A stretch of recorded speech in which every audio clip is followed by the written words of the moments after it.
बच्चे और बच्चियां भगवान के नाम को बोलेंगे। पहले मैं बोलूंगा, उसके बाद आप।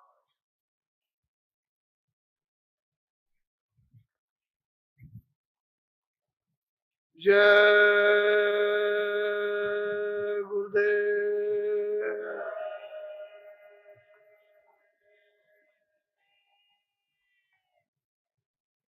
जय गुरुदेव।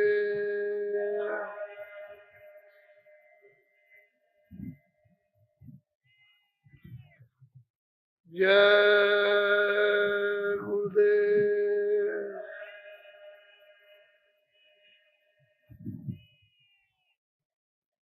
जय गुरुदेव नाम किसका?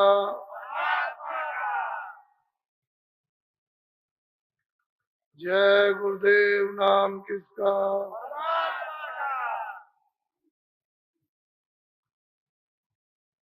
जय गुरुदेव नाम किसका?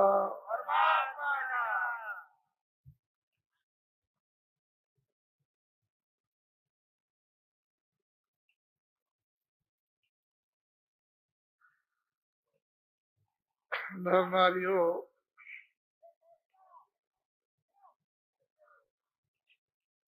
बच्चे और बच्चियों, आज का दिन, आज का समय हम सब लोगों के लिए बड़ा,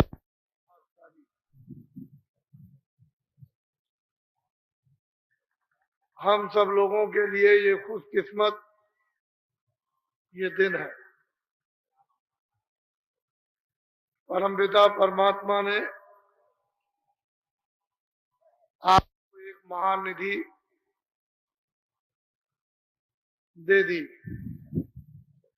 और उन्होंने आप पर सबसे महान कृपा कर दी। इससे बड़ी कृपा और कोई भी नहीं होगी।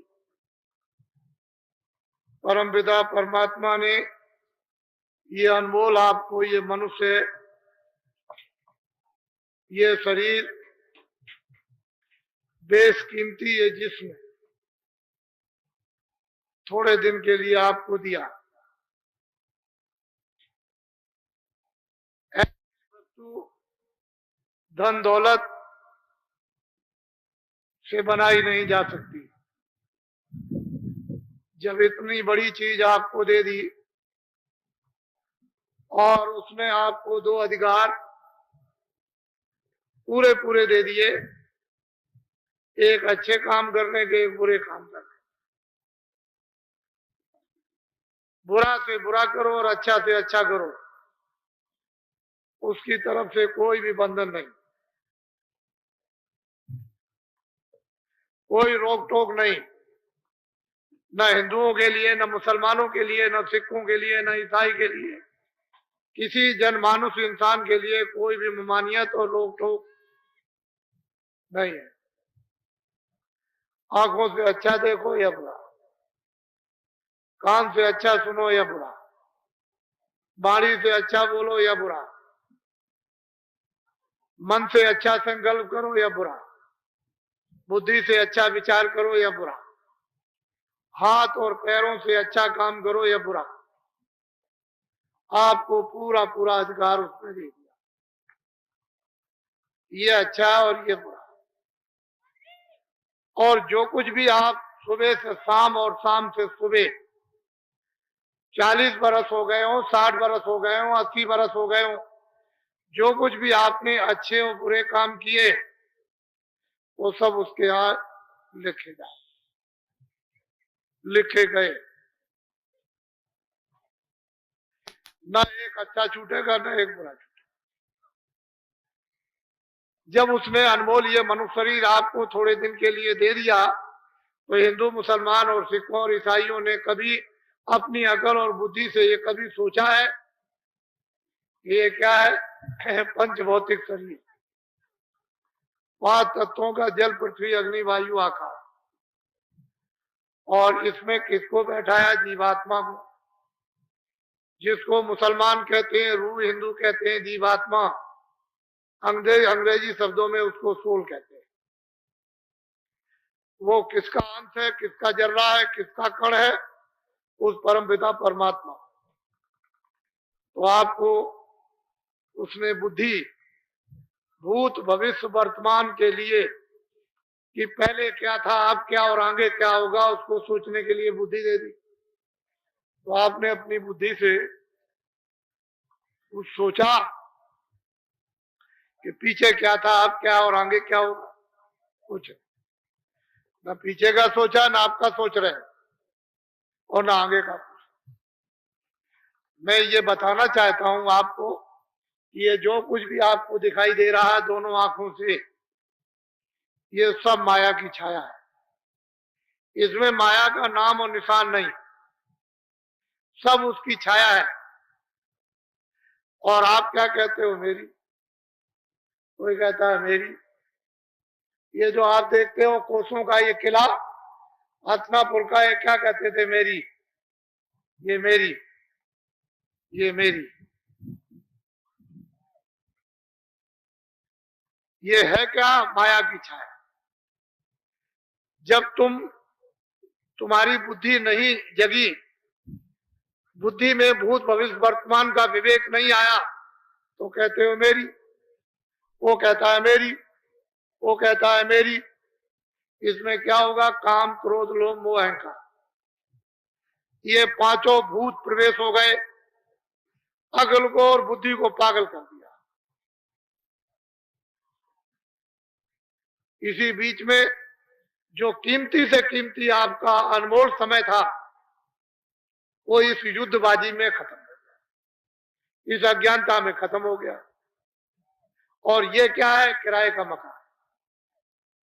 ये आपको भाड़े पर मकान मिला है, ये पंच भौतिक मनुष्य शरीर जो अनमोल है, जो जिस्म है, ये किराए पर दिया। जब इसका समय पूरा हुआ, मकान मालिक ने अपने फरिश्ते, अपने सिपाहियों को अपना कागज दे करके भेज दिया, जाओ पंडित रामचंद्र का वक्त हो गया और मकान खाली। मोहम्मद नूर का वक्त हो गया, जाओ जल्दी जिस्म खाली कराओ।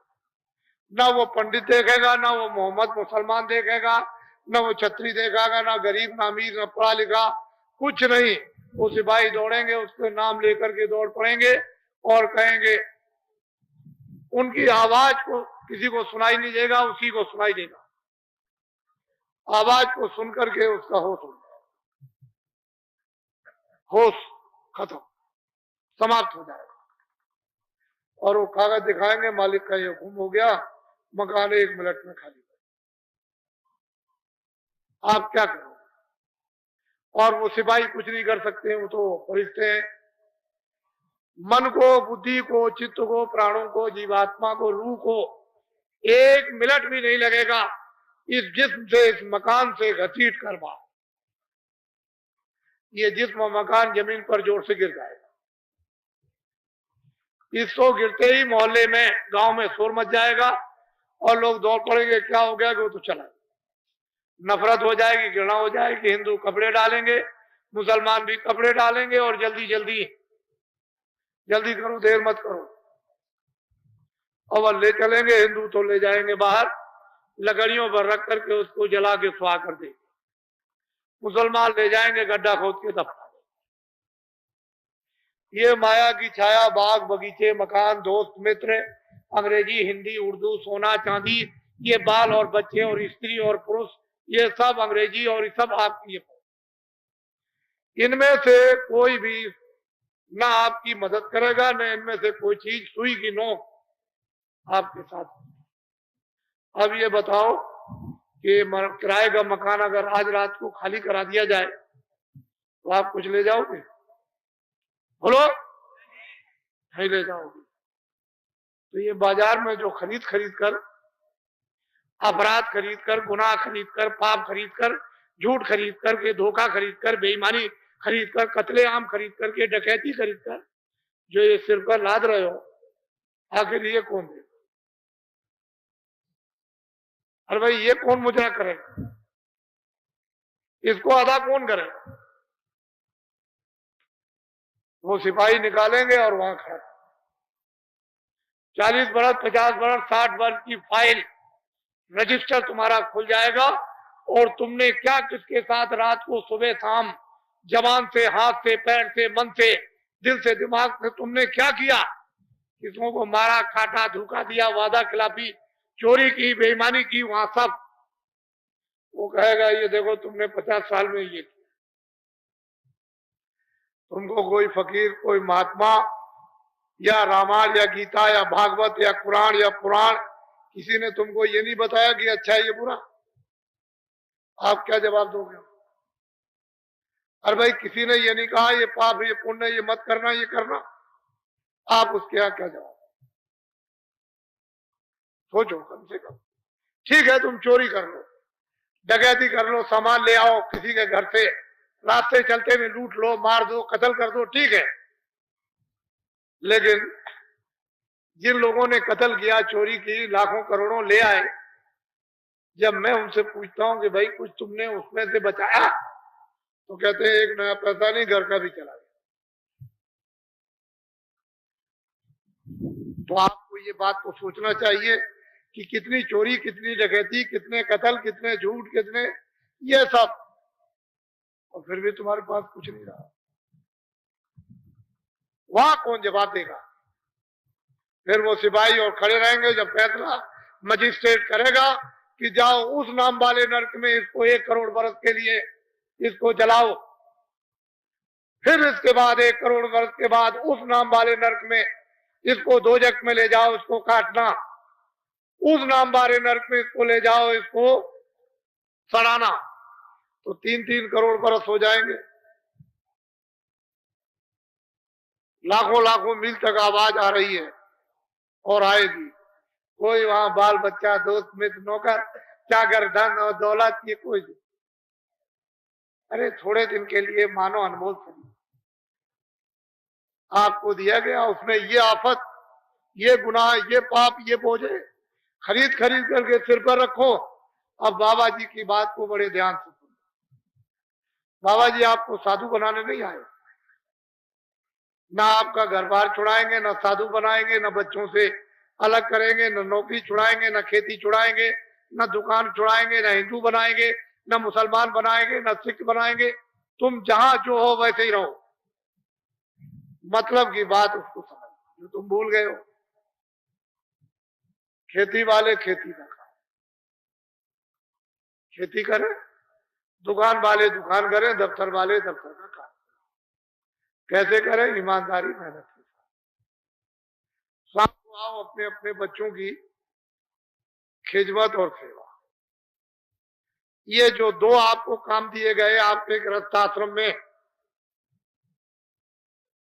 ये खेती, दुकान, दफ्तर का काम करना, शाम को बच्चों की सेवा, और आए गए किसी अतिथि की भी मेहमानदारी और सेवा कर देना, सत्कार, ये 2 ड्यूटी आप पूरी अपनी निभा दो, पूरी कर दो। जब आपके पास कोई भी काम का समय ना हो, चारपाई पर सोने के लिए जब जाओ, तो हिंदू 15 मिनट मनुष्य मंदिर में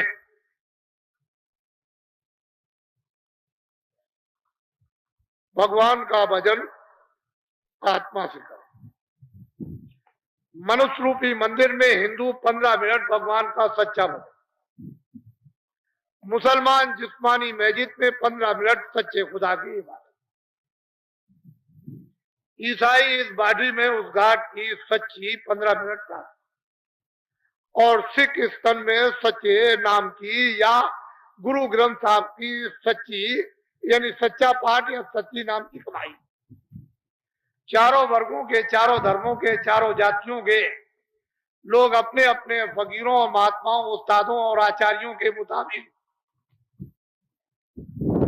खेती, दुकान, दफ्तर का काम, बाल बच्चों की खिदमत और सेवा, और शाम को सब भजन और इबादत और प्रार्थना और पाठ, ये सब के सब करने लगे, तो दुनिया की सारी मुसीबत, सारी तकलीफ, सारी उलझन, लड़ाई झगड़े, मार पीट, ये सब खत्म हो सकता है। आप कहोगे कि बाबा जी आपने ये क्या कह दिया, हम भजन नहीं करेंगे। मुसलमान कहते हैं हम खुदा की इबादत नहीं करते। सिख कहते हैं कि ना हम नाम की कमाई करेंगे, ना हम गुरु ग्रंथ साहब का पाठ करेंगे। ईसाई कहते हैं हम चर्च में जाकर के प्रार्थना करेंगे नहीं, हमसे हो ही नहीं सकती। तो बाबा जी आपसे ये कहेंगे कि अभी आपने तकलीफ देखी कहां? ना आपने अकाल देखा, ना भूखमरी देखी, ना आपने सूखा देखी, ना आपने बीमारी देखी, ना आपने कत्लेआम देखा, ना हिंदू मुसलमान का लड़ना झगड़ना देखा, ना मारपीट आपने देखी। ये तो अभी आपने देखा नहीं, वो तो सब अभी आगे आने वाला। अगर बाबा जी की बात को हिंदुस्तान के विद्वानों ने नहीं सुनी, नहीं मानी, तो यही जो आप पहनते हो और आपकी देवियां मुसलमानों की ये औरतें पहनती हैं सोना और चांदी, ये सोना 10,000 रुपए तोला, वो भी शुद्ध नहीं मिलेगा, और चांदी 100 रुपए से ऊपर हो जाएगी तोला। तो आप एक तनाई में बैठ करके सोचना, जो असली चीज है, असली धात है, कोई कागज तो धात नहीं है, वो अगर इतना महंगा हो जाएगा तो देश का क्या होगा, आपको तो नहीं मालूम। इसलिए मैं प्रार्थना करता हूं, मेहनत करता हूं, और आपसे अनुरोध करता हूं कि खेती करो, दुकान करो, दफ्तर के काम करो, ईमानदारी मेहनत के साथ। ईमानदारी मेहनत की जरूरत सब जगह, घर में भी है, पूजा में भी है, समाज में भी है, दफ्तर में भी है, खेती में भी है, कहीं भी जाओ ईमानदारी मेहनत की जरूरत सब जगह पड़ेगी। और ईमानदारी मेहनत नहीं तो 2 मिनट घर नहीं चलेगा, 2 मिनट भी पति और पत्नी नहीं रह सकते। तो जो जिसमें कोई तर्क नहीं, जिसमें कोई संदेह सुबह नहीं, उस बात को आपको जम के पकड़ना है। वो हमारी इंसानियत हो, हमारी मानवता है। ईमानदारी मेहनत, शरीर पोषण, शरीर हिफाजत के, जिस्मानी हिफाजत के लिए वो आप खेती दुकान और दफ्तर का काम ईमानदारी मेहनत से, और बाल बच्चों की राजी खुशी की खिदमत और सेवा, आए गए की मेहमानदारी, सत्कार, ये आप जिस्म से, मनुष्य शरीर से करो, ये मानव धर्म, ये है आपका मानव। इससे आप सत्य बोलोगे, इससे दया रहेगी, इससे प्रेम रहेगी, इससे आदर रहेगा, इससे सत्कार रहेगा, और इसी चीजों से चरित्र रहता है, बुद्धि में विवेक रहता है। काम क्रोध रोम मोह अहंकार को आप अपने वशीभूत कंट्रोल में वो रख सकते हो, और ईमानदारी मेहनत चली गई, तुम खत्म, तुम्हारी समाज खत्म, तुम्हारा धर्म खत्म, तुम्हारी जाति खत्म, इंसानियत खत्म, मानवता खत्म, सारा राज खत्म, सब खत्म हो जाए। इसको आप ध्यान में रखें। तो हम 2 चीज देना चाहते हैं। जितने हमारे छात्र आए अपनी चीज लेकर जाएंगे, जितने भी हमारे भूमि जोतक खेतिहर काश्तकार आए अपनी चीज लेकर जाएंगे, और जितने भी हमारे व्यापारी व्यापार करते हैं, दुकानदार उद्योगपति, अपनी चीज लेकर के जाए। छोटे और बड़े जितने भी दफ्तरों में कर्मचारी और अधिकारी काम करते हैं, अपनी अपनी चीज लेकर के जाए। हम किसी की चीज अपने पास रखना नहीं चाहते, लेकिन पहले हमको असली चीज दे लेने दीजिए, क्योंकि मुझे ये समय मिलेगा नहीं। जब मुझे समय नहीं, और मुझे अभी मिल गया, तो ये आप अपना सौभाग्य समझो। मैं ये जानता हूं कि आपको लेना नहीं आता, और दे दिया जाए तो रखना भी नहीं आता, ये मुझको मालूम है, ये हम सब जानते हैं। लेकिन मेरे पास समय नहीं है, और उसकी मेहरबानी, उसकी कृपा, उसका आदेश, उसका हुक्म हो रहा है कि तुम हीरा बांट दो, अनमोल संपत्ति बांट दो, आत्माओं का धन, रूहों का खजाना बांट दो। तो मैं उसके हुक्म की, मुझे तो तामील करनी है, अधूरी तो करनी, आदेश का पालन करना। मेरे पास समय नहीं है, देश इतना बड़ा है, गांव इतने हैं, पूरब पश्चिम है, इसलिए मुझे पहले अनमोल वस्तु दे लेने दीजिए, क्योंकि ये अवसर कभी मिलेगा नहीं। आधी घड़ी, एक घड़ी, आधी घड़ी, आधी में पुनः जरा सा भी, अरे बूंद बूंद भर के तुम एक एक पैसा जोड़ते हो, लखपति और करोड़पति हो जाते हो। ये तो तुम्हारी आत्माओं का बिखरा हुआ धन, अगर कहीं उसको कण कण अगर जोड़ के जमा कर लो तो बूंद बूंद लोटा भर जाएगा, गड़ा भर जाएगा, तालाब भर जाएगा, समुद्र भर जाएगा।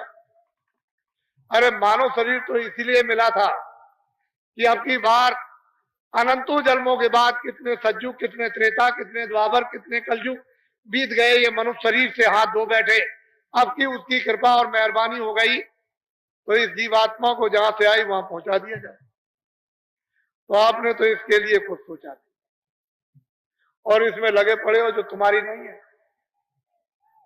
ये भी तुम्हारा नहीं और ये भी तुम्हारी नहीं, लेकिन इसके लिए कहा कि इसकी हिफाजत करना, इसकी मलम पट्टी करना, देख रेख करना, इसमें जो जीवात्मा बैठी है इसकी रक्षा करके उसको जगा लेना और जहां से आई पहुंचा देना। तो अब वो भी काम नहीं किया और इसका भी, इसको भी तोड़ फोड़ दिया। जब उसने इसको दिया था तो शुद्ध, साफ, पाक, निर्मल, न मन गंदा, न बुद्धि गंदी, न चित्त गंदा, न इंद्रिया गंदी, न दिल न गंदा, न दिमाग गंदा, न आत्मा गंदी, न रूह गंदी, पाक साफ। जब वो आप अधिकार दे दिया तो आपने गंदा कर दिया। अब जब मांगेगा तो पूछेगा हमने तो तुमको साफ दिया था, तो ये गंदा क्यों तुमने किया? यही तो तुम्हारे ऊपर जिम्मेदारी, क्योंकि उसने अपने हाथ में कुछ नहीं रखा। तो अमोलक वस्तु आपके पास समय कहाँ, आप सुबह से शाम तक ये बेचारे जो आए हुए हैं भूम जो तक अपने अपने दर्द को, अपने अपने कैंसर को, अपनी अपनी बीमारी को, अपनी अपनी तपेदिक को सख्त पर पटको, ताकि हम ये समझ जाएं कि तुमको ये तपेदिक हो गई, तुमको ये कैंसर हो गया, तुमको ये फोड़ा हो गया, तुम में इतना मवाद है। इसको जब पटकोगे इस मंच के ऊपर में तो हमने दवा बना ली, फट दवा निकालेंगे और तुमको दे देंगे, लो ये खा। हमने ये सब दवा बना करके रख ली। अब अगर हम ऐसे जबरदस्ती खिला दें बिना बताए तो आप मुंह बंद करने लगोगे, आप में भाव नहीं रहेगा, क्योंकि तुम ये सोचोगे कि बाबा जी दवा खिला रहे तो कोई जहर तो नहीं दे रहे। लेकिन जब तुम में भाव बन जाएगा कि अरे भाई हमें तो कैंसर हो गया, फोड़ा हो गया और ये बीमारी हो गई, ये हो गया वो, और ये तुम अब ठीक हो जाओगे तो मुंह खोल दोगे, मुझे डालने में सहूलियत और तुमको अंदर ले जाने में सहूलियत, दोनों तरफ से आसानी हो जाएगी। तो तुम पटको, अपनी अपनी तकलीफों को, दर्दों को बाहर निकाल दो, रखने की अब जरूरत नहीं। क्यों कि तुम बाहर फेंकने वाले बन जाओ और दूसरा लेने वाला बन जाए, इतनी तो बात है। तो अनमोल चीज पहले आप ले लीजिए, यह अवसर नहीं मिलेगा। इतनी मैं आपसे प्रार्थना और अपील करूंगा कि आप लोग सबके सब शाकाहारी हो जाओ। जितने अनाज दिन में 100 बार खाओ, जितनी सब्जियां दिन में 100 बार खाओ, सूखे और गीले फल दिन में 100 बार खाओ, और हजम कर सकते हो तो दिन में 100 गिलास दूध के पियो, और भी हजम कर सकते हो तो 1 किलो घी तुम खाओ। तुमको अगर मना करे तब तुम कहो कि बाबा जी ये आपने क्या किया, ये क्यों मना कर दिया, लेकिन शाकाहारी जीवन बनाओ। और एक प्रार्थना और मिन्नत यह है, इसको अपील समझो, प्रार्थना समझो, मिन्नत समझो, आरजू समझो। एक हमारी आपसे ये प्रार्थना है कि आप लोग शराब पीना छोड़ दो। जो कोई भी शराब पिएगा, हिंदू हो, मुसलमान हो, सिख हो, ईसाई हो, छोटा हो, बड़ा हो, अमीर हो, गरीब हो, कोई हो, जो कोई भी शराब पिएगा उसके घर बच्चे बर्बाद, उसका घर बर्बाद, उसकी स्त्री बर्बाद, उसका धन बर्बाद। जो कोई भी शराब पिएगा वो बच्चों को मारेगा, स्त्री को मारेगा, माँ बाप को मारेगा, भाइयों को मारेगा, अड़ोस पड़ोस को, और गाली गलौज दे। जो कोई भी शराब पिएगा झूठ बोलेगा, धोखा देगा, बेईमानी करेगा और वादा खिलाफी करेगा। जो कोई भी शराब पिएगा वो चोरी करेगा और डकैती करेगा और कत्ल करेगा और कत्ल करेगा। आपके पड़ोस में कोई भी शराब पीता हो, अगर उसके बच्चे और स्त्री दुखी ना होते हो तो मुझे, सुख में रहते हो तो मुझे बता दीजिए। आप आपसे मेरी प्रार्थना है, इसको छोड़ दो। ये आपके न हित में है, न शरीर के हित में, न परिवार के हित में, न बच्चों के हित में है, न आत्मा के हित में, न लोक के हित में, न आपकी कीर्ति के हित में, न परलोक के हित में, कुछ किसी तरह का आपके हित में है ही नहीं। इसको आप छोड़ दीजिए। ये मेरी अपील है। मैं कोई जो जुल्म जोड़ तो कर नहीं सकता, क्योंकि मुझे भी कहने का अधिकार है, ये बुरा ये अच्छा। आपको अधिकार है उसको मानना न मानना, तो मैं इतनी अपील तो कर ही सकता हूँ, प्रार्थना तो कर ही सकता हूँ। दिन में आप खेती करो, दुकान करो, दफ्तर का काम करो, बच्चों की सेवा करो, और शाम को भगवान का जिस तरह से बता दिया जाए 5 मिनट, 10 मिनट, 15 मिनट बैठकर सुबह शाम को लेटकर खेत में, खलिहान में, जहां कहीं भी समय आपको मिल जाए वो भगवान का भजन। अगर तकलीफ न चली जाए तो मुझसे कहना। लेकिन कहोगे कि मैं ये काम नहीं करूंगा तो शास्त्रों का निचोड़, धर्म पुस्तकों का निचोड़, मजहब किताबों का निचोड़, कि जीवन के कष्ट, कलेश, दुख, शोक, संताप, लड़ाई झगड़ा बिना हरि भजन के नहीं जाती, हो जा नहीं सकती। और ये कहो कि खाली पेट भरने के लिए चिल्ला रहे हो, तो तुमसे अच्छे जानवर हैं, तुमसे अच्छे पंछी हैं, उनकी किस्मत में, उनकी प्रारब्ध में वो भोजन रखा हुआ है जो उड़कर जाते हैं और पेड़ों पर बैठकर, मैदान में बैठ करके चर लेते हैं और पेट भर लेते हैं। और तुमको ये पंच भौतिक मनुष्य शरीर दिया और बुद्धि दी है, और तुमने अपनी प्रारब्ध को ठोकर मार दी, किस्मत को खो दिया। तुमने भगवान पर, खुदा पर यकीन, विश्वास किया ही नहीं कि मेरी प्रारब्ध में सब कुछ रखा है, मेरी स्वास्थ्य पर मुझको मिलेगा इस शरीर की रक्षा के लिए, तो उसको तो आपने प्रारब्ध को गड्ढे में डाल दिया। नया काम कोई करते नहीं हो, प्रारब्ध तो ठोकर लगा रहे हो, गड्ढे में डाल दिया। अब रोते और चिल्लाते हो, तो तुम ये समझो कि भगवान ने हमको जो प्रारब्ध दी है वो देगा, शरीर की रक्षा के लिए खाना भी देगा, पानी भी देगा, कपड़े भी देगा, सब कुछ देगा। अब आप कोई नया काम अच्छा करना, जो किया है तुमने बुरा उसको छोड़, थोड़ा समय बचा है, ये भी हाथ से जाने वाला, और ये लौट के फिर आपको मिलेगा नहीं। मनुष्य शरीर मिले जो इस गांव से चले गए, वो कभी भी इस गांव में आए नहीं कि मैं आ गया। तुम रोज देखते हो कि बच्चा जब घर में पैदा होता है तो आज तक राजा के यहाँ, धनी मानी के यहाँ और किसी भी काश्तकार के यहाँ बच्चा हंसता हुआ तो कभी पैदा हुआ नहीं। जितने भी बच्चे पैदा होते हैं सब रोते हैं। क्या तुमने अपनी बुद्धि से सोचा है कुछ लेके आया, कुछ जाति लेकर आया, कुछ भाषा लेकर आया, कुछ पहचान लेकर आया, कुछ सुनना लेकर आया, कुछ समझना? खा रो रहा, चिल्ला रहा, काय में चिल्लाता है? दर्द, पीड़ा में चिल्ला। तुम बड़े नादान और पागल निकल गए कि संसार को समझने की, जड़ चीजों के समझने की तुमको बुद्धि दे दी और फिर चिल्लाने लगे मेरी। वो ऐसा मतलब नादान है कि जाते वक्त में एक मारेगा पीछे से ठोकर, तुम गिर जाओ। पहचान भी रखवा लेगा, सुनना भी रखवा लेगा, बोलना भी रखवा लेगा, समझना भी रखवा लेगा, और नंगा कर ये भी वक्त उतरवा लेगा, फिर तुम खा ले। तुम ये बात तुम्हारे घर घर, गांव गांव में घटना होती है। अगर इसी से तुम बुद्धि को जगा लो तो और शिक्षा लेने की जरूरत आपको है ही नहीं। ये शिक्षा अगर गांव गांव में माँ बाप को मिलती रहती है, बुजुर्गों की, तो आज सब लोगों को बोध रहता। ये सब घटनाएं क्यों आपके सामने उपस्थित होती। तो अनमोल चीज ले लीजिए, मैं ज्यादा समय नहीं लगाऊंगा, मुझे तो बहुत कुछ कहना है। ये है दीक्षा, अभी जो दूंगा दीक्षा, मंत्र, उपदेश, आत्मधन। अब ये कलयुग में ना दीक्षा है, ना वो मंत्र है, और ना गुरु दीक्षा है, और ना उपदेश है, ये है नामदान। इससे बढ़कर के दूसरा कोई दान नहीं। और ये हीरे और जवाहरातों को आप इस मिट्टी के कण कण को बना लीजिए और ऐसे बांटते फिरिए तो आपको ये चीज नहीं मिलेगी।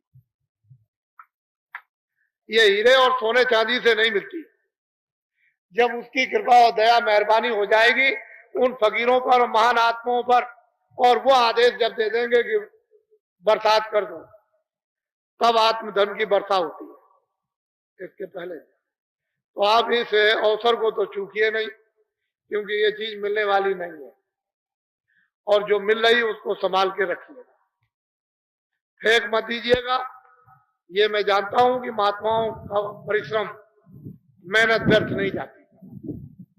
उनकी मेहनत, जो बीज डाल देते हैं पड़ा रहेगा, जब वो ऋतु और मौसम आएगा तो बीज जम जाएगा। इसलिए महात्माओं की मेहनत, परिश्रम कभी व्यर्थ है किसी भी युग में, सतयुग हो, त्रेता हो, द्वापर हो या कलयुग हो, उसमें जब बेकार नहीं जाएगा। पर आप उसका उपयोग क्यों न ले लो उपस्थिति में, मौजूदगी में। ये नहीं कि आपने कोई बड़ी चीज पाई और उसको रख दिया और फिर उसके बाद जब समय आया, आपको चेतना आई तो कहे भाई हमारी तो चीज कहाँ है, तो ढूंढने लगे, वो तो अब गायब हो गई, फिर अफसोस करते रह जाओ। और समय उतना ही है, सीमित, दूसरा समय तो आपको मिलने वाला नहीं। तो इसलिए अमोलक वस्तु ले लीजिए, ये नामदान, ये सर्वोपरि नामदान, इससे बड़ा और कोई दान नहीं। सारे संसार की बादशाहत आपको दे दी जाए तो कण के बराबर भी नहीं। ये नामदान है, सच्चा आत्माओं का धन, उसको आप प्राप्त कर लीजिए बड़ी श्रद्धा के साथ, प्यार से। जो मैं परमात्मा का नाम बोलूंगा, सब लोग एक साथ एक आवाज में बोलना। जो भगवान का नाम मैं बोलता जाऊंगा, आप बोलते जाना। जब मैं चुप हो जाऊंगा तो आप भी चुप हो जाना, लेकिन सबकी आवाज एक साथ निकलनी चाहिए, जिससे मैं ये समझूं कि आप नाम का शुद्ध उच्चारण कर रहे हो। इसमें हिंदू हो, मुसलमान हो, सिख हो, ईसाई हो, कोई भी हो, किसी को परहेज करने की जरूरत नहीं है, घृणा करने की कोई जरूरत नहीं। सबके लिए सब चीजें आ जाएंगी, लेकिन पहले जो बोले उसको सब लोग एक साथ बोलना, आगे पीछे, क्योंकि आप दूर दूर से चल करके आए हो। अब आप इन बातों को ध्यान से नोट करो। मेरे पास में कोई जाति, इस किराए के मकान का नाम तुलसीदास, आश्रम मथुरा में है। मैं अपना परिचय दे रहा हूं, और यहीं से आपको एक दूसरा खंड प्रारंभ करने जा रहा हूं। इस किराए के मकान का नाम तुलसीदास, आश्रम मथुरा में है। सारे हिंदुस्तान में जय गुरुदेव नाम का प्रचार करता हूं। ना मेरा नाम, ना आपका नाम, उस परमपिता परमात्मा का, उस ब्रह्म का, उस सर्वशक्तिमान, उस खुदा, उस गाड का। मैंने अपना पूरा परिचय आपको दे दिया। मेरे पास जाति कोई बच्चा नहीं, मुझे न राष्ट्रपति की ख्वाहिश, न प्रधानमंत्री की ख्वाहिश, न मुझको राष्ट्रपति बनना, न मुझको प्रधानमंत्री बनना। ये सब चीजें लिखने की हैं। मेरे पास कोई बच्चा नहीं है कि मैं झूठ बोलूंगा, धोखा दूंगा, बेईमानी करूंगा, चोरी करूंगा, वादा खिलाफी करूंगा, आपको ठगूंगा, आपको धोखा दूंगा, आप पर डकैती डालूंगा। मेरे पास कोई बच्चा नहीं, मैं फकत बैठा हुआ हूं। मैं तो ये समझता हूं कि ये जितने भी खड़े और बैठे हैं सब मेरे बच्चे हैं। आत्म दृष्टि से, ज्ञान दृष्टि से तो आप मेरे सब बच्चे हो, व्यवहारिक दृष्टि से आप अपने माँ बाप के बच्चे हो। व्यवहारिक दृष्टि से तो मुझे आप अपना दोस्त बना लो, तुम मेरे दोस्त बन जाओ, लेकिन ज्ञान दृष्टि से तो तुम बच्चे हो। मैं आपको अपना बच्चा समझता हूं। अब यहां से मैं शुरुआत करता हूं। मैं उस जमाने का आदमी हूं जब अंग्रेजों का राज, मैंने अंग्रेजों के राज को, उनके अधिकारियों को, कर्मचारियों को, उनकी व्यवस्थाओं को, उनके न्यायालयों को होश में देखा, बेहोशी में नहीं। उनके राज में 1 रुपए चांदी का 60 किलो गुड़, 60 किलो चना, 60 किलो चावल बाजार में बिकता था। मेरे पूरे होश में 6 पैसा तोला चांदी बिकती थी। मेरे पूरे होश में अच्छी तरह से 12 रुपए प्योर शुद्ध सोना 1 तोला मिलता था। क्षमा कीजिएगा, ना मैंने इतने कत्ल देखे, ना इतनी डकैतियां देखी, ना इतनी चोरियां देखी, ना इस तरह के न्यायालय देखे, ना इस तरह के अस्पताल, ना ऐसी दवाओं की फैक्ट्रियां देखी, ना ऐसे डॉक्टर। ना झूठे मुकदमे और ना झूठी गवाहियां। बड़े सीधे साधे सच्चे लोग गांव में रहते थे। और कोई घटना अकस्मात गांव में हो गई किसी से, चाहे ब्राह्मण हो, चाहे क्षत्रिय हो, चाहे छोटा हो, कोई किसी तरह का हो, फौरन शाम को पंचायत बैठ गई बुजुर्गों की, और तुरंत बिना कचहरी, बिना न्यायालय के, बिना पैसे और बिना स्टाम्प के फौरन बैठ करके और बात फौरन पता चल गई कि किसका इसमें कसूर है, किसका नहीं। मालूम हो गया बेटा तुमने ये बुरा काम किया। ये लोग 5 रुपए, अगर ज्यादा कोई जुल्म हुआ तो 5 रुपए प्रसाद जाओ, कन्याओं को खिलाओ, नहीं 8 आने का। ज्यादा कसूर हुआ तो 1 महीने का हुक्का बंद, और ज्यादा अगर गलती हो गई तो साल भर का हुक्का बंद। फौरन कहा कि मैं अब पैर छूता हूं, इन सब के पैर छुओ और माफी मांगो। माफी मांगी, पैर छुए, आइंदा नहीं। फैसला हो, सब में मोहब्बत, सब में प्यार, मिलजुल करके रहते थे। चाहे कोई भी गांव की घटना हो, ब्याह की हो, शादी की हो, मरी की हो, सब लोग उसके दरवाजे पर। तीज त्योहार में सब मैंने जमाना होश में देखा, और 30 साल सत्याग्रह देखा। 30 साल पूरा सत्याग्रह देखा, स्पीचें सुनी, व्याख्यान सुने, लेक्चर सुने। ये बताया गया कि अंग्रेज हैं, ये जमींदार हैं, ये राजे हैं, ये बड़े दुराचारी हैं, बड़े अत्याचारी हैं, और बड़े ये, और इस तरह से ये सब हमने सुना। 30 साल सत्याग्रह, और उसके बाद 48 में आजादी भारत को मिल गई। तो उस आजादी में न रेडियो का योगदान, न अखबारों का। ये जो भूम दो तक बैठे हुए सब योगदान इन्हीं का। हमने पूरा जमाना देखा, और ये योगदान, न अखबार, न रेडियो, ये भूम जो 48 में आजादी मिल गई, कचहरी मिल गई, अधिकारी मिल गए, फौज मिल गई, खजाना मिल गया, ये मिल गया, कागज पत्र मिल गए, छात्र मिल गए, काश्तकार मिल गए, दुकानदार मिल गए, फैक्ट्रियां मिल गई, सारा सामान आपको मिल गया। अब मैं आप सबसे पूछना चाहता हूं कि ये सब सामान मिल गया, और आप क्या लेक्चरों में कहते थे, देश मेरा है, भूमि मेरी है, हम सबको निकाल देंगे, आजाद हो जाएंगे, और ये करेंगे, सब मेरा है, ये रामायण मेरी है और गीता मेरी। ये सब बड़े बड़े लंबे चौड़े भाषण सुने, हम भी देखते सुनते रहे। ये सब 48 में आजादी मिल गई। तो मैं आपसे ये पूछना चाहता हूं कि अब आप ये काम क्यों करते हैं?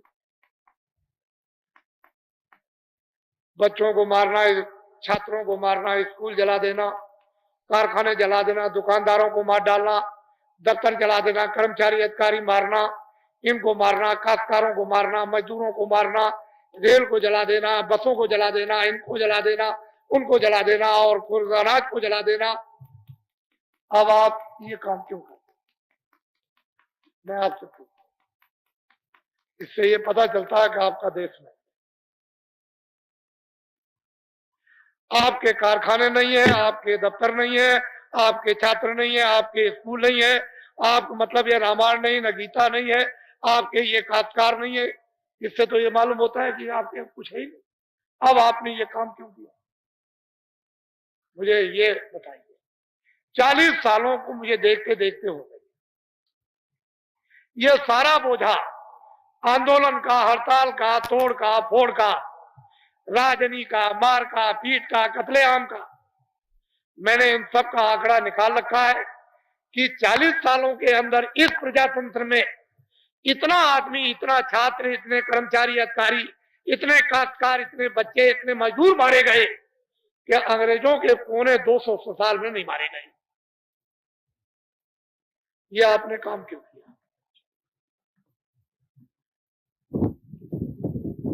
अब देश आपका हो गया, फौज आपकी हो गई, खजाना आपका हो गया, कारखाने आपके हो गए, खेती आपकी हो गई, ये सब चीजें आपकी, बच्चे आपके हो गए, स्कूल आपकी। आप ये काम क्यों करते कराते हो? मैं सोचते सोचते जब मैं ये उपदेश कर रहा था, कि भजन करो, भजन करो, आत्मा का कल्याण करो, भजन करो, अच्छे आदमी बनो, अच्छे इंसान बन जाओ, तुम मेहनत करो, मतलब ईमानदार रहो। तो ये चिल्लाते हैं कि मुझसे नहीं, मैं भजन नहीं करता। क्यों नहीं कर सकते? कि झूठे मुकदमे बीच चल रहे, हमारा घर लुट गया, हमारी खेती चली गई, हमारे बच्चे मार दिए गए, हमारा कारखाना जला दिया, हमारे दफ्तर को तोड़ दिया, हमारी स्त्री मारी गई, बच्चा मारा गया, हमारा पति मार दिया गया, हमसे भजन नहीं होगा। अब ये सब चिल्लाते चिल्लाते चिल्लाते मैंने सोचा कि शायद उत्तरी प्रदेश में घटना होती हो। तो बाबा जी ने सर्वे को करने के लिए 4 फरवरी सन 86 को एक काफले की घोषणा की कि एक काफला निकलेगा सर्वे करने के लिए, वो 12 प्रांतों में जाएगा। उसकी घोषणा हुई 12 प्रांत और 90 दिन चलेगा। 90 उसके पड़ाव पड़ेंगे, 90 दिन होंगे, 10,000 किलोमीटर की यात्रा होगी। आप लोग जल्दी से तैयार हो जाओ। 4 फरवरी को ये मथुरा से चला 86 में, और ये मथुरा से चला, पूरब में इधर गया, फिर बिहार गया, फिर बंगाल गया, फिर आसाम गया, कुछ हिस्सा मेघालय, कुछ हिस्सा नागालैंड, फिर ये आपके उड़ीसा गया, और फिर मध्य प्रदेश गया, महाराष्ट्र गया, और गुजरात गया, और राजस्थान गया, और हरियाणा। 4 मई को मथुरा में वापस आ गया, 90 दिन पूरे। मेरे साथ 675 आदमी थे। फिर मुझे एक आदेश हुआ कि अभी पूरा सर्वे नहीं हुआ है, एक दूसरा काफला और निकाल दो। तो दूसरे काफले की एक घोषणा हुई कि वो 26/12/87 को 26/12/86 को चलेगा, 26/12/86 को चलेगा। और वो उस काफले की तैयारी हुई और 26/12/86 को मथुरा से चला। उसका पड़ाव 27-28 को अयोध्या में सरजू जी के किनारे। इतना आदमी इकट्ठा हुआ सरजू जी के किनारे अयोध्या में कि दोनों मेले पीछे हो गए। इतना दोनों मेलों में आदमी इकट्ठा नहीं होता जितना कि 27 और 28 दिसंबर 86 को आदमी इकट्ठा हुआ। और वहीं से ये मेरे साथ में चला।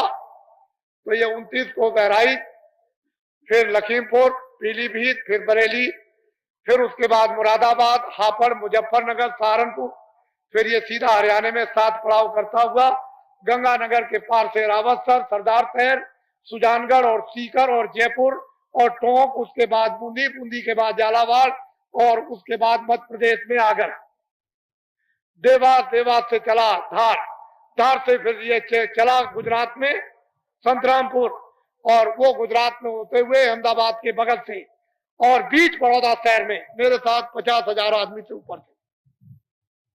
50,000 आदमी से ऊपर थे मेरे साथ। 80 दिन का कार्यक्रम था, 8,000 किलोमीटर की यात्रा थी, और 80 पड़ाव थे।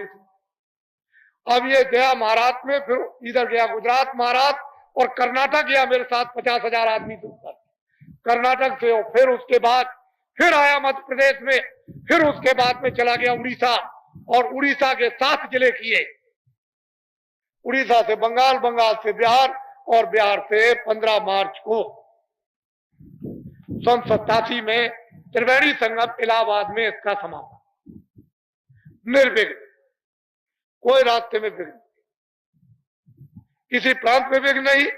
और सड़कों पर मैं लाखों आदमी लेकर के चल सकता था, लेकिन मैंने ये सोचा कि व्यवस्था में बाधा पहुंच जाएगी। हमारे कर्मचारी, चलने वाले यातायात के, हमारे काश्तकार और जितने भी और लोग हैं, वो व्यवस्थित ढंग से नहीं रह सकेंगे, अव्यवस्था हो जाएगी। तो इतना ही, किसी काश्तकार में, सेठ साहूकार में, कर्मचारी, अधिकारी, किसी भी 14 प्रांत में कोई किसी तरह की बाधा नहीं। मैं ये दिखाना चाहता था कि अनुशासन नाम क्या था। और ये 14 प्रांत में घूम करके ये सीधा उस विशालता के साथ संपन्न हुआ कि कुंभ में इतना आदमी नहीं आएगा। इतना आदमी ये 15 मार्च को इलाहाबाद संगम पर सन 87 में उपस्थित था। यह समाचार रेडियो अखबारों पर नहीं। आपको ये जानना चाहिए कि परिवर्तन रेडियो अखबारों से नहीं होगा। बाबा जी ने ये सब सर्वे कर लिया और सब सर्वे करने के बाद कर्मचारी अधिकारियों को क्या तकलीफ है, काश्तकारों को क्या तकलीफ, छात्रों को क्या तकलीफ, मजदूरों को क्या तकलीफ, सेठ साहूकारों को क्या तकलीफ है, ये सब सर्वे करने के बाद इनकी एक दवा बनाई। दवा तैयार की गई और फिर उसके दरबार में दवा तैयार कर ली, उपस्थित कर दी गई कि जो आपने आदेश जितना दिया था उसकी पाबंदी की गई, पालन किया गया। अब जो आगे आदेश दें तो मैंने इनको किसी को नहीं बताया। एक घोषणा हो गई कि बहराइच जिले में तहसील केसरगंज गांव देवलखा 10 सितंबर को एक कार्यक्रम विशाल होगा। किसी को बताया कुछ नहीं। इन सब लोगों को अंधेरे में रखा और जब पहुंच गया तो वहां झंडा भी बना हुआ और ये सब तैयारी बिल्कुल विधिवत विधि विधान के साथ, पूजन के साथ, वेद मंत्रों के साथ वहां पर भूम ज्योतक हितैषी काश्तकार संगठन की एक आधारशिला बहुत विशाल जनसमूह के साथ ये प्रचार हिंदू मुसलमानों में कराया गया कि कोई हिंदू आ जाएगा, कोई मुसलमान तो कत्लेआम हो जाएगा, इसलिए बाबा जी के पास कोई मत पहुंचना। 1-2 दिन तक तो मुसलमान, उनकी औरतें एक दिन डरी, लेकिन कुछ आई, मुसलमान बहुत आई। दूसरे दिन तो उनका सारा बहन दूर हो गया। और मैं आपको क्या बताऊं कि दाढ़ी रखने वाले मुसलमान बड़े बड़े पंखे लेकर और हिंदुओं को इस तरह से पंखा हवा कर रहे, उस महफिल में हवा कर रहे। भूम ज्योतक हितैषी काश्तकार संगठन की आधारशिला रख दी गई और उस आधारशिला के बाद जो भूम ज्योतक हितैषी काश्तकार संगठन का जो काम जो चालू हुआ है वो 5 और 6 यानी 7 नवंबर को इसी 87 में चालू हो गया। और इतने बड़े जन समुदाय के साथ में यह कार्यक्रम उस मैदान में हुआ जो शायद कोई आदमी सोच भी नहीं सकता। लोगों ने ट्रेनें रोकना बंद कर दिया कि अगर ट्रेन रोक देंगे यहाँ पर बालामऊ में तो आदमी इधर से पैसेंजर से या तो ऊपर जाएगा, तो ट्रेन जो शाहजहांपुर से सीधी लखनऊ खड़ेगी और लखनऊ की खड़ी चली हुई शाहजहांपुर खड़ी की, वहां ट्रेनें ही खड़ी नहीं की। लोगों ने सोचा कि भीड़ ना हो, तुम ट्रेन बंद कर दो, बस बंद कर दो, लेकिन जिसका निशाना लग गया है वो वहां पर निश्चित पहुंचेगा, वो रुकने वाला नहीं है कोई, उसको कुछ करो। ये भूम ज्योतक हितैषी काश्तकार संगठन, मैं इनके बारे में 2 वर्षों से चिल्ला रहा था कि मैंने इनकी बीमारी को पकड़ लिया, इनके दर्द को समझ लिया है और वो इतना दर्द है कि 2 अरब की आबादी आज भारत की है। इस आबादी में 1 अरब 60 करोड़ तो काश्तकार, भूम ज्योतक, सारा दारो मदार इन्हीं के ऊपर है। चाहे टैक्स बढ़ जाए, चाहे महंगाई हो जाए, चाहे अकाल पड़ जाए, चाहे सूखा पड़ जाए, चाहे ये हो जाए, चाहे वो हो जाए, चाहे वो इनकी संपत्ति को हड़प कर ले, लूट ले, विदेशों में ले जाए, कुछ भी करे, लेकिन सारा का सारा दारो मदार और सारी मेहनत करके देनदार ये भूम ज्योतक हितैषी काश्तकार 1 अरब 60 करोड़ इनको देना है। चाहे जितने आंदोलन करो, चाहे जितनी हड़ताल करो, चाहे तोड़फोड़ करो, चाहे कारखाने जला दो, चाहे सड़कें तोड़ दो, चाहे पुलों को तोड़ दो, सारा नुकसान इन भूम ज्योतकों को देना पड़ेगा। एक नया पैसा कोई भी नहीं देगा। जब बाबा जी ने ये सब कुछ जान लिया, सब कुछ समझ लिया, तो अब आप क्यों चिल्ला रहे हो? अभी तो मैंने सिर्फ जरा सा पीछे वाले कपड़े को पकड़ा है, इतने ही में आप घबराने लगे। भूम जोतक खेतिहर काश्तकारों का अभी कपड़ा पकड़ा और जरा सा पीछे से ऐसा झटका लगाया कि जरा मेरी तरफ देखो, तो इतने ही में तुम चिल्लाने लगे। इतने ही में स्वार्थी लोग क्योंकि आवाज आने लगी। इसलिए हमने इस झंडे के नीचे, आपको तो पता नहीं कि क्या होने वाला और क्या होगा। चलो जंगलवासियों, आप हमारी तरफ ध्यान रखें। ये सारी की सारी जिम्मेदारी का भार इन हुकूमत करने वालों ने इन भूम जोतक खेतिहर काश्तकारों पर सारा डाल दिया और ये विदीर्ण हो गए, परेशान हो गए, तकलीफ में हो गए। बाबा जी ने इनके लिए दवा तैयार की है। हम दवा बना रहे थे, किसने कोई दवा बनाई होगी। हस्तिनापुर में कौरवों पांडवों को समझाया होगा, को दवा बनाई होगी। राम ने जब जंगलों की तरफ दक्षिण में गए तो कुछ बंदरों से कुछ उनको बताया, कुछ समझाया बुझाया होगा। तो आपने तो ये कुछ ना राम का इतिहास और बालों के इतिहास आपने तो ये सब देखा। बाबा जी तैयार थे, मुझे तो दवा बनाकर उसका उपयोग करा देना है। मुझे तो कोई रोकाज नहीं। बड़े ध्यान से सुने आप। देशवासियों, छोटे बड़े, हिंदुओं मुसलमानों सिखों ईसाइयों, एक रास्ते से आए, एक ही रास्ता जाने का। तुम सबका भगवान, तुम सबका खुदा, तुम सबका काल, तुम सबका रूप एक ही है। ना जानने के कारण अलग अलग हो जाएंगे। अगर जान लिया जाएगा तो अपनी अपनी जगह बैठे रहो। कोई वही से सब कुछ देखने को छुपाया अखबार और रेडियो पर कि अगर ये गजट कहीं रेडियो अखबार पर बोल दिया गया तो दुनिया के लोग तमाम जान जाएंगे और हलचल दुनिया में मच जाएगी। हमने सब सर्वे कर लिया, ये नहीं अब दे सकता, देने योग नहीं। इतने दिया या इतने नहीं लिया, ये छोड़ दीजिए। कितने लाखों आदमियों ने एक नया पैसा कर्जा नहीं लिया, लेकिन लाखों आदमियों के नाम चढ़ा हुआ है।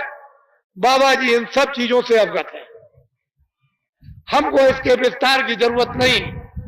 हमने तो सिर्फ इतनी प्रतिज्ञा की है, कहा भूम जोतक खेतिहर काश्तकारों, मैंने तुम्हारे इस झंडे की आधारशिला रख दी और काम इस झंडे का प्रारंभ कर दिया।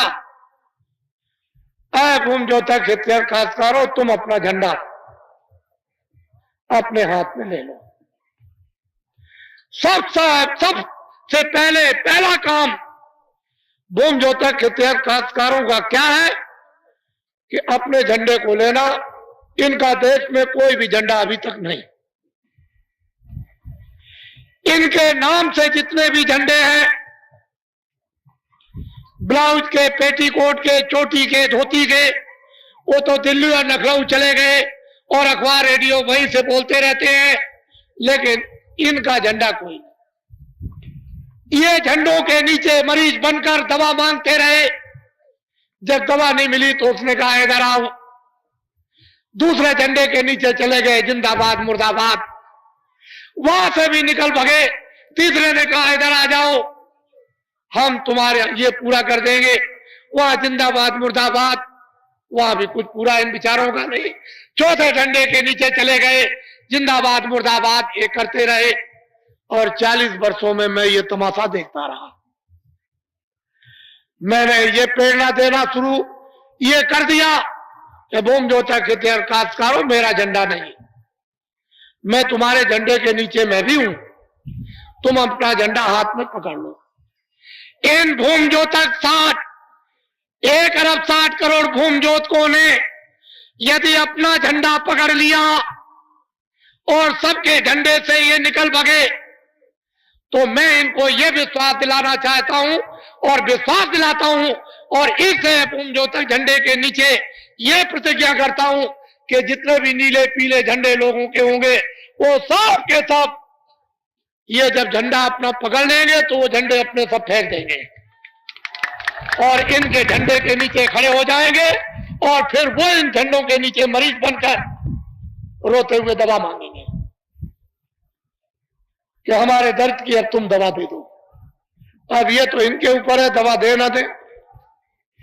इसलिए भूम ज्योतक खेतिहर काश्तकारों, तुम्हारा देश में इस तरह का संगठन बनने जा रहा कि तुमको न किसी कचहरी में जाना, न तुमको कोई सत्याग्रह करना, न किसी की रैलियों में जाना, न तुमको कोई मांग मांगनी किसी भी प्रकार की, लग जाने दो, चाहे बिजली पे बढ़ जाए, चाहे खेती पे बढ़ जाए, चाहे सिंचाई पे बढ़ जाए, चाहे कोई भी चीजें तुम्हारी महंगी हो जाए, तुम गन्ने का दाम तुमको मिले या न मिले, इसको तुम छोड़ दो, केवल अपना झंडा अपने हाथ में ले लो और गांव की तरफ वापस लौट आओ,